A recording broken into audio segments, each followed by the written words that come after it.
నమస్కారం, ఘంటారావానికి స్వాగతం. ముందుగా ప్రధానాంశాలు. గుజరాత్ అహ్మదాబాద్లో ఘోర విమాన ప్రమాదం. మెడికల్ కాలేజీ హాస్టల్పై కూలిన లోహ విహంగం.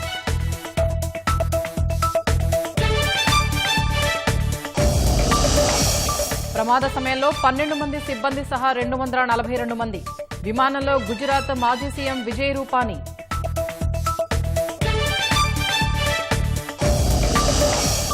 ఘటనా స్థలిలో ముమ్మరంగా సహాయ చర్యలు. ఎవరూ బతికే అవకాశం లేదన్న అహ్మదాబాద్ సిపి.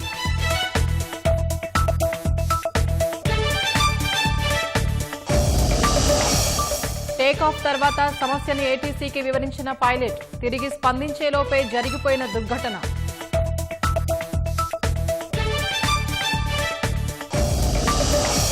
ప్రమాదంపై మోదీ, అమిత్ షా, చంద్రబాబు దిగ్భ్రాంతి. ఘటనా స్థలిని పరిశీలించిన కేంద్ర మంత్రి రామ్మోహన్.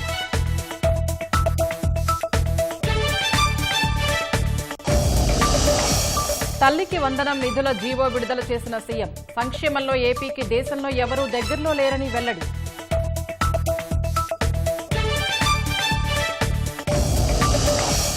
మురికి వ్యాఖ్యల కేసులో జర్నలిస్టు కృష్ణంరాజుకు రిమాండ్. గుంటూరు జిల్లా జైలుకు తరలింపు.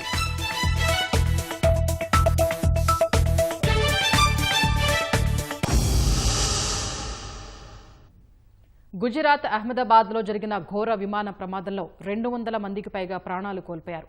లండన్ బయలుదేరిన ఎయిర్ ఇండియా విమానం కొద్దిసేపటికే ఓ ప్రభుత్వ మెడికల్ కళాశాల హాస్టల్పై కూలిపోగా గుజరాత్ మాజీ సీఎం విజయ్ రూపానీ సహా 230 మంది ప్రయాణికులు, 12 మంది సిబ్బంది విమానంలో ఉన్నారు. ప్రమాద సమాచారం తెలిసిన వెంటనే పెద్ద ఎత్తున సహాయక చర్యలు చేపట్టిన అధికారులు హాస్టల్ వద్ద గాయపడిన వారిని సమీప ఆసుపత్రులకు తరలించి చికిత్స అందిస్తున్నారు. వారిలో 5 ప్రాణాలు కోల్పోయినట్లు తెలుస్తోంది. గుజరాత్ అహ్మదాబాద్లో ఘోర విమాన ప్రమాదం జరిగింది. అహ్మదాబాద్ నుంచి మధ్యాహ్నం 1:39 లండన్ బయలుదేరిన ఎయిర్ ఇండియాకు చెందిన బోయింగ్ డ్రీమ్ లైనర్ 787 విమానం టేకాఫ్ అయిన కాసేపటికే కూలిపోయింది. మేఘానీనగర్లోని బీజే ప్రభుత్వ మెడికల్ కళాశాల హాస్టల్ భవనంపై కూలింది. ప్రమాద సమయంలో విమానంలో 242 మంది ఉన్నట్లు అధికారులు తెలిపారు. ఇందులో 12 మంది సిబ్బంది కాగా 230 మంది ప్రయాణికులు. విమానంలో గుజరాత్ మాజీ ముఖ్యమంత్రి విజయ్ రూపానీ కూడా ఉన్నారు. ఈ మేరకు ప్రయాణికుల జాబితాలో ఆయన పేరు కూడా ఉంది. ప్రమాదానికి గురైన విమానంలో భారతీయులు 169 మంది, బ్రిటన్ పౌరులు 53 మంది, ఒక్కరు కెనడా, పోర్చుగీస్ వాసులు 7 ఉన్నట్లు ఎయిర్ ఇండియా ప్రకటించింది. 2 పైలట్లు, 10 మంది క్యాబిన్ సిబ్బంది ఉన్నట్లు తెలిపింది. కూలిన వెంటనే విమానంలో పెద్ద ఎత్తున మంటలు చెలరేగాయి. విమానం ఢీకొన్న భవనాలకు మంటలు వ్యాపించాయి. విమానంలో ఉన్నవారంతా ప్రాణాలు కోల్పోయినట్లు అహ్మదాబాద్ పోలీసులు ప్రకటించారు.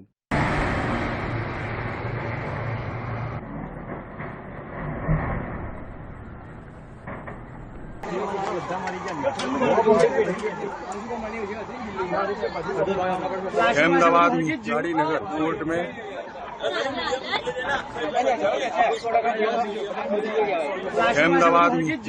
कोर्ट में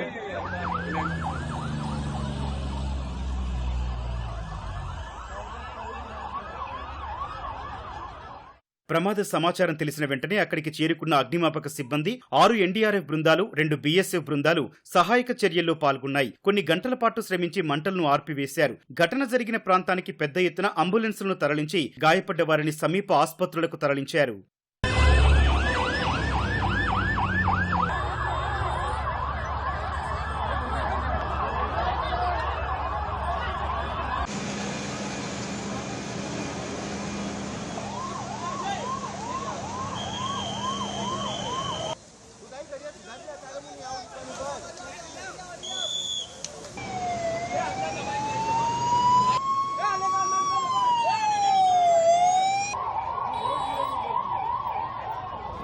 $8,200 గంటల పాటు విమానం నడిపిన అనుభవం ఉన్న pilot Sumit Sabharwal air India విమానం నడిపారు. విమానం టేకాఫ్ అయిన వెంటనే సమస్యను గుర్తించిన pilot Ahmedabad air traffic controller కు అత్యంత ప్రమాదకర సమయంలో చేసే మేడే కాల్ ఇచ్చినట్లు తెలిసింది. తిరిగి పైలట్లను సంప్రదించేందుకు ఏటీసీ ప్రయత్నించినప్పటికీ స్పందన కరువైంది. కొన్ని సెకండ్లలోనే ఎయిర్పోర్టుకు సమీపంలో దట్టమైన పొగలు అలుముకున్నాయి.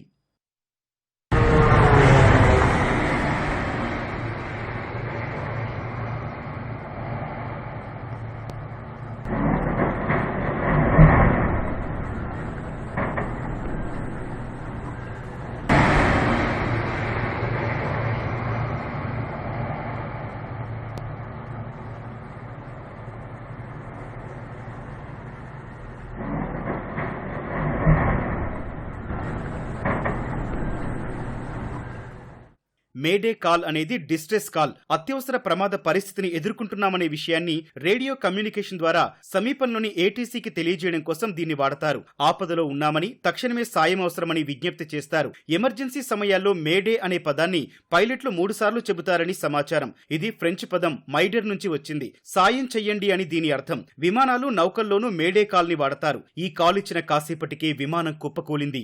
విమాన ప్రమాదంపై director general of aircraft accident investigation bureau AAIB దర్యాప్తు చేపట్టనుంది. విమాన ప్రమాదాలపై సమగ్ర దర్యాప్తు జరుపుతూ భద్రతను మెరుగుపరచడానికి ఏఏఐబి సూచనలిస్తూ ఉంటుంది. అహ్మదాబాద్ విమాన ప్రమాదం తీవ్ర దిగ్భ్రాంతికి గురిచేసిందని విమానయాన శాఖ మంత్రి రామ్మోహన్ నాయుడు అన్నారు. విమాన ప్రమాదంపై ప్రధాని మోదీ సైతం ఆరా తీశారన్న రామ్మోహన్, ప్రమాదంపై నిష్పాక్షికంగా దర్యాప్తు చేస్తున్నామన్నారు. ప్రమాద బాధ్యుల్ని ఎట్టి పరిస్థితుల్లో ఉపేక్షించబోమన్నారు.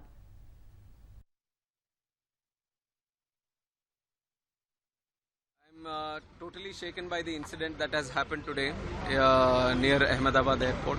Very tragic and very, very horrific. And even till now, I have to say I'm in a state of shock. When the event happened, I was in Vijayawada doing the review of that airport and attending one state program.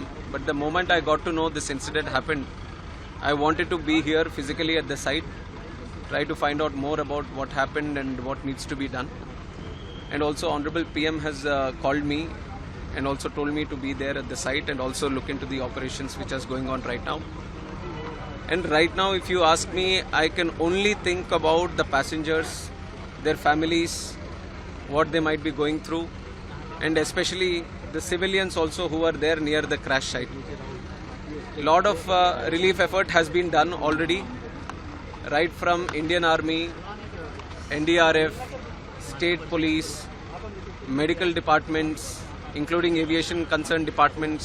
Everyone has attended immediately. The fire department, to the best of their abilities, they have been functioning here and doing the rescue operations. And we still have to find out the numbers. I don't want to put any wrong numbers to you, so we still have to go through the numbers. And my condolences, my prayers, my thoughts with the families of the bereaved. And we are trying to extend all the help that can be done. And even our Honorable Home Minister is also coming to inspect the site right now. He will be coming here. We'll go through another round of inspection. We'll talk to some of the people who are here and all the teams that are here. And then we are having one meeting at the Circuit House. Circuit House? Annex. So we will be discussing some more things there. Maybe once we go through all these discussions, I can give you some more information. But if you ask me, then I'm just thinking about the families and the passengers who are there. It's a great loss. Yes, it is very yes. Very sad to know that Vijay Rupani ji, Chief Minister, was also there, and like you're mentioning, other nationals were also there, children were also there. I would only say that each and every life is precious to us. Each and everyone is a very important person to us. So it's an incident which has shaken the nation also. Everyone has expressed their grief. Seriously इस घटना को लिया जा रहा है क्योंकि इतनी technology होने के बावजूद इस तरह की घटना होना तो वो एक अपने आप में बड़े सवाल करता है. Yes. I'll only give one line to what you have asked right now. We are going to do a fair and thorough investigation. We are not going to spare anyone. We are not going to leave any stone unturned. We will do properly according to the protocol, and we are going to go to the depth of why this incident has happened. That much I can tell you now. Air India విమాన ప్రమాదంపై Tata group chairman N Chandrasekaran తీవ్ర దిగ్భ్రాంతి వ్యక్తం చేశారు. ఘటనా స్థలిలో సహాయక చర్యలు కొనసాగుతున్నట్టు చెప్పారు. అత్యవసర ప్రతిస్పందన బృందాలకు కావలసిన అన్ని సహకారాలు ఎయిర్ ఇండియా అందిస్తుందని చంద్రశేఖరన్ పేర్కొన్నారు. విమాన ప్రమాదం గురించి సమాచారం కోరుకునే కుటుంబాల కోసం అత్యవసర కేంద్రాన్ని, ఓ సహాయక బృందాన్ని ఏర్పాటు చేసినట్టు చెప్పారు. విమాన ప్రమాదంలో ప్రభావితమైన కుటుంబాల కోసం ప్రార్థిస్తున్నట్టు Tata group chairman N Chandrasekaran తెలిపారు.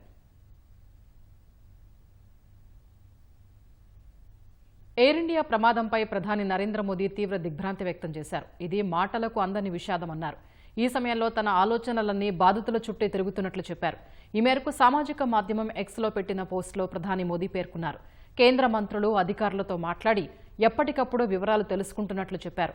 అంతకుముందు పౌర విమానయాన శాఖ మంత్రి రామ్మోహన్ నాయుడుతో ప్రధాని ఫోన్లో మాట్లాడారు. ఎయిర్ ఇండియా ప్రమాదంపై ఆరా తీశారు. బాధితులకు అన్ని రకాల సహాయం అందించేందుకు చర్యలు చేపట్టాలని కేంద్ర మంత్రి రామ్మోహన్ నాయుడును ఆదేశించారు. మరోవైపు కేంద్ర హోంశాఖ మంత్రి అమిత్ షాతోనూ ప్రధాని మోదీ ఫోన్లో మాట్లాడారు. అహ్మదాబాద్లో జరిగిన విమాన ప్రమాదం గురించి తెలిసి తీవ్రంగా కలత చెందానని రాష్ట్రపతి ద్రౌపది ముర్ము పేర్కొన్నారు. ఇదొక హృదయ విదారక ఘటన అని ఎక్స్లో పోస్ట్ చేశారు. ఈ అంశంపై మాట్లాడేందుకు మాటలు కూడా రావట్లేదని రాసుకొచ్చారు. ఈ క్లిష్ట సమయంలో బాధితులకు దేశమంతా తోడుగా నిలుస్తుందని తెలిపారు. ఎయిర్ ఇండియా విమాన ప్రమాదంపై తీవ్ర దిగ్భ్రాంతి వ్యక్తం చేసిన కేంద్ర హోంమంత్రి అమిత్ షా గుజరాత్ ముఖ్యమంత్రి భూపేంద్రభాయ్ పటేల్ అహ్మదాబాద్ కమిషనర్తో మాట్లాడి పరిస్థితిని సమీక్షించారు. ఈ మేరకు ఎక్స్లో పోస్ట్ చేశారు. విమాన ప్రమాదంలో అనేక మంది మృతి చెందారనే వార్త తనను తీవ్ర ఆవేదనకు గురిచేసిందని కేంద్ర వైద్య శాఖ మంత్రి బీజేపీ అధ్యక్షుడు జేపీ నడ్డా పేర్కొన్నారు. క్షతగాత్రులకు అందుతున్న సేవల గురించి గుజరాత్ వైద్య శాఖ మంత్రిని అడిగి తెలుసుకున్నానని ఎక్స్లో పోస్ట్ చేశారు. సహాయక చర్యల్లో పాల్గొనాలని బీజేపీ కార్యకర్తల్ని కోరారు.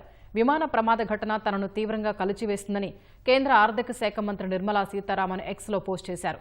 ఈ విషాద సమయంలో బాధిత కుటుంబాలకు ఆ దేవుడు ధైర్యాన్ని ప్రసాదించాలని కోరారు.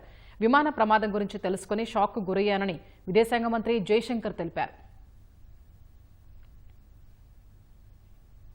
విమాన ప్రమాద ఘటనపై బ్రిటన్ ప్రధాని కీర్ స్టార్మర్ దిగ్భ్రాంతి వ్యక్తం చేశారు.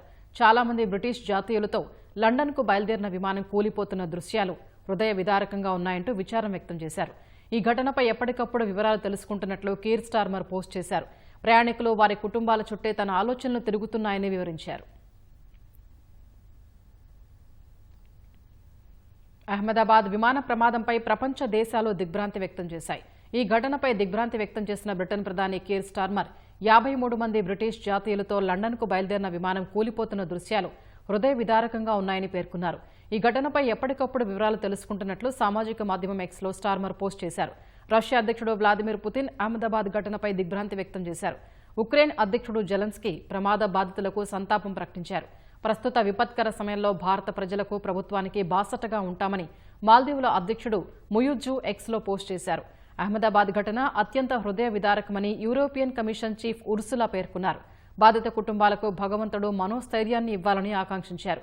జర్మనీ విదేశాంగ మంత్రి జోహన్ వాడేఫుల్, భారత్లోని చైనా రాయబారి జూ ఫిహాంగ్ ప్రయాణికుల కుటుంబాలకు ప్రగాఢ సంతాపం తెలిపారు. ప్రస్తుత క్లిష్ట సమయంలో బాధిత కుటుంబాలకు సంఘీభావంగా ఉంటామని భారత్లోని ఫ్రెంచ్ రాయబారి థియరీ మాథవ్ పేర్కొన్నారు. కెనడా హైకమిషన్ కూడా సంతాపాన్ని వ్యక్తం చేసింది. అహ్మదాబాద్ విమాన ప్రమాదంపై ముఖ్యమంత్రి చంద్రబాబు, ఉప ముఖ్యమంత్రి పవన్ కళ్యాణ్, మంత్రి నారా లోకేష్ దిగ్భ్రాంతి వ్యక్తం చేశారు. పెద్ద సంఖ్యలో ప్రయాణికులు మృతి చెందడంపై ముఖ్యమంత్రి చంద్రబాబు విచారం వ్యక్తం చేశారు. ప్రభుత్వం తలపెట్టిన సుపరిపాలనలో తొలి అడుగు కార్యక్రమాన్ని వాయిదా వేయాలని ముఖ్యమంత్రి నిర్ణయించారు. ఆందోళనకర సమయంలో బాధిత కుటుంబాలకు బలం, మద్దతు లభించాలని ప్రార్థిస్తున్నట్లు పవన్ తెలిపారు. మృతుల కుటుంబాలకు మంత్రి లోకేష్ సంతాపం ప్రకటించారు. బాధితులకు ఆత్మస్థైర్యాన్ని ఇవ్వాలని ప్రార్థించారు. సహాయ చర్యలు వేగంగా జరగాలని లోకేష్ ఆకాంక్షించారు. అహ్మదాబాద్లో జరిగిన ఘోర విమాన ప్రమాదానికి కారణాలపై మథనం మొదలైంది. బ్లాక్ బాక్స్లో ఏ సమాచారం నిక్షిప్తమైందనే ప్రశ్న ఇప్పుడు అందరి నోటా వినిపిస్తోంది. ఈ ప్రమాదానికి గల కారణాల గుట్టు బ్లాక్ బాక్స్ విప్పుతుందా లేదా అనేది వేచి చూడాల్సిందే. ఇంతకీ బ్లాక్ బాక్స్ ఏం చేస్తుంది? ఆ విషయాలు ఇప్పుడు తెలుసుకుందాం. అహ్మదాబాద్ నుంచి లండన్ వెళ్తున్న AI-171 ఎయిర్ ఇండియా విమానం రన్వే వదిలిన కొన్ని క్షణాల్లోనే కుప్పకూలిపోయింది. ఆ సమయంలో పైలట్ల నుంచి ఎయిర్ ట్రాఫిక్ కంట్రోలర్కి అత్యవసర ప్రమాద పరిస్థితిని ఎదుర్కొంటున్నామనే విషయాన్ని రేడియో కమ్యూనికేషన్ ద్వారా మేడే అనే పదాన్ని 3 సార్లు చెప్పినట్లు పౌర విమానయాన శాఖ వర్గాల ద్వారా తెలుస్తోంది. మైడెర్ అనే ఫ్రెంచ్ పదానికి అర్థం సాయం చేయండి అని. ఇదే మేడే కాల్గా వాడుకలో ఉంది. పైలట్ల నుంచి మేడే అనే ఒక్క సంకేతమే వచ్చిందా, ఇంకేదైనా సంభాషణ జరిగిందా అనే విషయాల్ని తెలుసుకునేందుకు దర్యాప్తు బృందాలు దృష్టి సారించాయి. ఇవన్నీ నిక్షిప్తమయ్యే బ్లాక్ బాక్స్ పైన చర్చ కేంద్రీకృతమైంది. రెస్క్యూ పూర్తయిన వెంటనే బ్లాక్ బాక్స్ ను వెలికితీసి డీజీసీఏ లేదా విమాన ప్రమాదాల దర్యాప్తు సంస్థ AAIB ల్యాబ్కు పంపిస్తారు. ఇక్కడ మెమరీ డేటా డీకోడ్ చేస్తారు, ఆడియో డేటాను తీస్తారు, రాడార్, ATC లాగ్స్తో అనుసంధానిస్తారు. ఈ ప్రక్రియ పూర్తి కావడానికి కొంత సమయం పడుతుంది. విమాన ప్రమాదాలు జరిగిన తర్వాత విచారణ సమయంలో కీలక పాత్ర పోషించేది బ్లాక్ బాక్స్. దీనివల్లనే అసలు విమాన ప్రమాదం ఎలా జరిగిందనేది తెలుస్తుంది.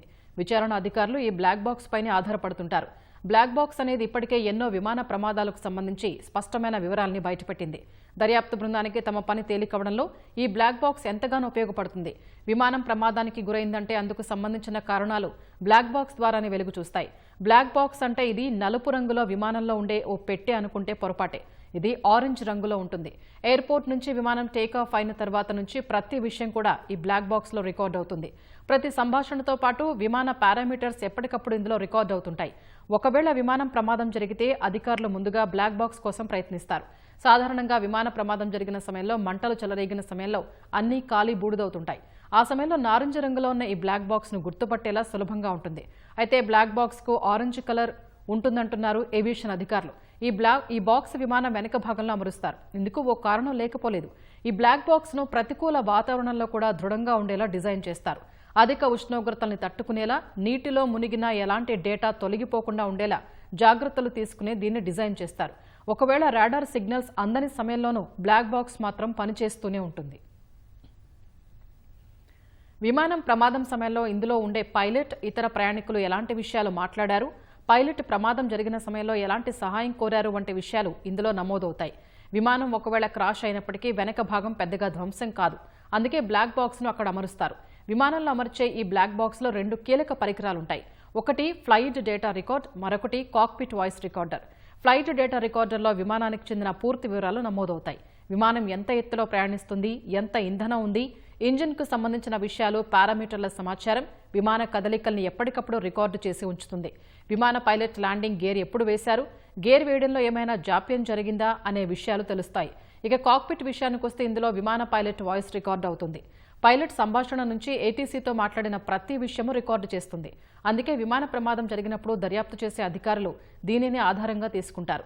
ప్రమాదం జరిగినప్పుడు ప్రాథమికంగా వివరాలు తెలుసుకున్నా పూర్తి దర్యాప్తు కోసం బ్లాక్ బాక్స్ ను ఆధారంగా చేసుకుంటారు.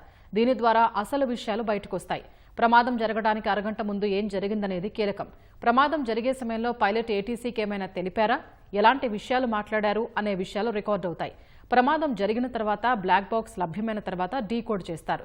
బ్లాక్ బాక్స్ 13 గంటల పాటు నిడివి ఉన్న డేటాను రికార్డ్ చేస్తుంది. బ్లాక్ బాక్స్ అనేది ఎలక్ట్రానిక్ పరికరం. బ్లాక్ బాక్స్ షూ బాక్స్ పరిమాణంలో ఉంటుంది. ఇందులోని లోపలి భాగంలో థర్మల్ బ్లాక్ ఉంటుంది. మెమరీ బోర్డుల్ని ఇందులో ఉంచుతారు. విమానం లేదా హెలికాప్టర్ వేగం, ప్రయాణిస్తున్న ఎత్తు, వాయుపీడనం సహా గగనయానానికి చెందిన 88 కీలక పరిమితులతో పాటు కాక్పిట్లో సాగే సంభాషణల్ని నమోదు చేస్తుంది. ప్రమాదం జరిగినప్పుడు దానికి కారణాన్ని గుర్తించడం ద్వారా భవిష్యత్తులో అలాంటివి పునరావృతం కాకుండా చూడటానికి ఈ డేటా కీలకమవుతుంది. వాణిజ్య, సైనిక లోహ విహంగాల్లో వీటి ఏర్పాటు తప్పనిసరి. ఆస్ట్రేలియా శాస్త్రవేత్త డేవిడ్ వారెన్ 1960లో తొలుత బ్లాక్ బాక్స్ రూపొందించారు. బ్లాక్ బాక్స్లోని రికార్డింగ్ టేపులు దెబ్బతినకుండా లేదా కాలిపోకుండా బాక్స్ కవర్ చాలా బలంగా ఉంటుంది. స్టీల్ లేదా టైటానియంతో దీన్ని తయారు చేస్తారు. బ్లాక్ బాక్స్ 1000 డిగ్రీల సెల్సియస్ కంటే ఎక్కువ ఉష్ణోగ్రత వద్ద కూడా 1 గంట వరకు సురక్షితంగా ఉంటుంది. ఇది సముద్రపు ఉప్పు నీటిలో లేదా 6000 మీటర్ల లోతు వరకు ఉన్న ఇతర ప్రదేశాల్లోనూ చెడిపోదు. విమానం సముద్రంలో కూలినా దానిని గుర్తించడానికి సిగ్నల్ ఇచ్చే ఏర్పాటు బ్లాక్ బాక్స్లో ఉంటుంది. టెస్టింగ్ దశలోనే బ్లాక్ బాక్స్ ను గంటకు 750 కిలోమీటర్ల వేగంతో కాంక్రీటు గోడకు ఢీకొట్టిస్తారు. 2.5 టన్నుల బరువును 5 నిమిషాల పాటు బాక్స్ మీద ఉంచుతారు. ప్రమాదం తర్వాత టెక్నికల్, ఆపరేషన్ బృందాలు బ్లాక్ బాక్స్ లో నమోదైన విషయాల్ని అధ్యయనం చేస్తాయి. బ్లాక్ బాక్స్ నుంచి లభించిన సమాచారం ఆధారంగా పరిశోధకులు విమాన ప్రమాదానికి కొన్ని గంటల ముందు ఏం జరిగిందనేది సీన్ రీక్రియేట్ చేస్తారు. ఈ ప్రాసెస్లో ఏదైనా సమస్య గుర్తిస్తే చెక్ చేస్తారు. 1960లో ఆస్ట్రేలియాలోని విమానానికి మొట్టమొదటి బ్లాక్ బాక్స్ బిగించారు. ఇండియా 2005 నుంచి విమానాల్లో బ్లాక్ బాక్స్లు ఉండటం తప్పనిసరి చేసింది. బ్లాక్ బాక్స్ సాధారణ బరువు 4.5 కేజీల వరకు ఉంటుంది. ఇందులో 4 భాగాలు ఉంటాయి. ఈ సాధనాన్ని స్థిరంగా ఉంచడానికి చాసీ లేదా ఇంటర్ఫేస్, నీటిలో బ్లాక్ బాక్స్ ఆచూకీని తెలిపే అండర్ వాటర్ లొకేటర్ బీకన్, ప్రమాదాన్ని తట్టుకుని నిలబడే క్రాష్ సర్వైవబుల్ మెమరీ యూనిట్. దీన్ని స్టెయిన్లెస్ స్టీల్ లేదా టైటానియంతో తయారు చేస్తారు. తీవ్ర వేడి, శీతల వాతావరణం, నీరు కూడా దీన్ని ఏమీ చేయలేదు. సర్క్యూట్ బోర్డులు, వాటిపై చిన్నపాటి రికార్డింగ్ చిప్లు ఈ బ్లాక్ బాక్స్లో ఉంటాయి.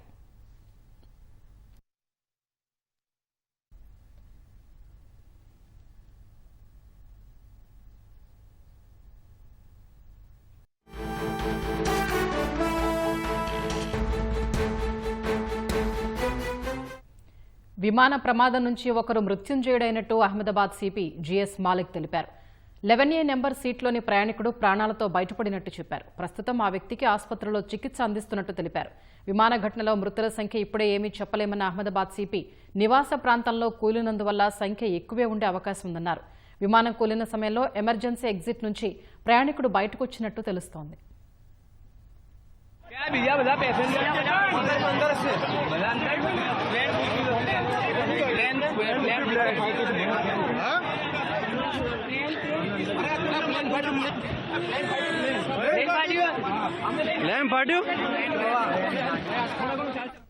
విమాన ప్రమాదం నుంచి ఒకరు మృత్యుంజయుడైనట్టు అహ్మదాబాద్ సిపి జిఎస్ మాలిక్ తెలిపారు.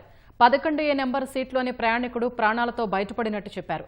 ప్రస్తుతం ఆ వ్యక్తికి ఆసుపత్రిలో చికిత్స అందిస్తున్నట్టు తెలిపారు. విమాన ఘటనలో మృతుల సంఖ్య ఇప్పుడే ఏమీ చెప్పలేమన్న అహ్మదాబాద్ సిపి నివాస ప్రాంతంలో కూలినందువల్ల సంఖ్య ఎక్కువే ఉండే అవకాశం ఉందన్నారు. విమానం కూలిన సమయంలో ఎమర్జెన్సీ ఎగ్జిట్ నుంచి ప్రయాణికుడు బయటకు వచ్చినట్టు తెలుస్తోంది.